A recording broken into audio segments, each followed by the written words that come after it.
పేరు మీ పేరు? నర్సయ్య. ఏం చేస్తారు మీరు? ఇదే వ్యవసాయం పని చేస్తాం. వ్యవసాయం పని చేస్తారా? ఇప్పుడు నాటేసే టైం వచ్చింది కదా? వచ్చింది. ఇక నారు పోసే టైం నాడు ఇప్పుడు కరెంటునే అవసరం రైతుకి ఎక్కువ. మరి ఎట్లున్నది కరెంట్? కరెంటు చక్కగా ఉంటలేదు. ఎన్ని రోజులు అవుతుంది? 8 రోజులకు వచ్చింది. అయినా కానీ 2 రోజులు ఉన్నది. 2 రోజుల నుంచి అటు కింది నీళ్ళు నడుస్తూనే ఉంది. దున్నవా మరి పొలం? దుంపాము ఇక నీళ్ళు వస్తే దుంపాము. కరెంట్ వస్తే పెట్టుకుంటాం.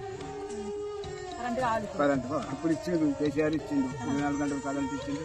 అంత మొదలు ఓసారి మోటార్లు కూడా ఉన్నాం. అప్పుడు తిప్పలవడం 24 గంటలు కరెంట్ ఇచ్చింది కేసీఆర్ ఇచ్చింది. ఇక ఇప్పుడు ఈ దూరాలు వచ్చిన కలిపి ఇప్పుడు 8 రోజులే చక్కగా వచ్చింది. చక్కగా పెట్టింది. ఏది లేదు. రైతు బంధు ఇస్తా అన్నారు. రైతు బంధు ఎకరా 15,000 చొప్పున 4,000 చొప్పున పింఛన్ ఇస్తా అన్నారు. ఇంకా రుణాలు మాఫీ చేస్తా ఉన్నారు. అది ఏది లేవు. ఏది లేదు, అది లేదు.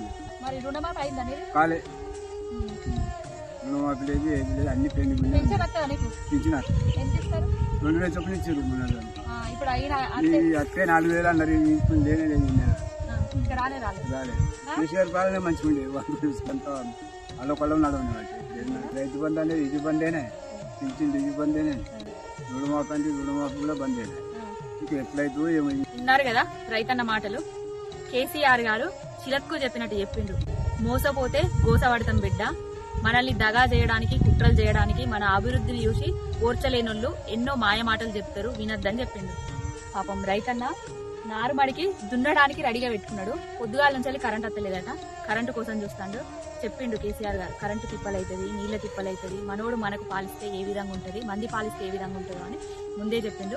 కరెంటు వస్తలేదు, రైతు బంధు పడలేదు, రుణమాఫీ కాలేదు, మోసపోయినాం, గోసపడ్డాం, అనుభవిద్దాం.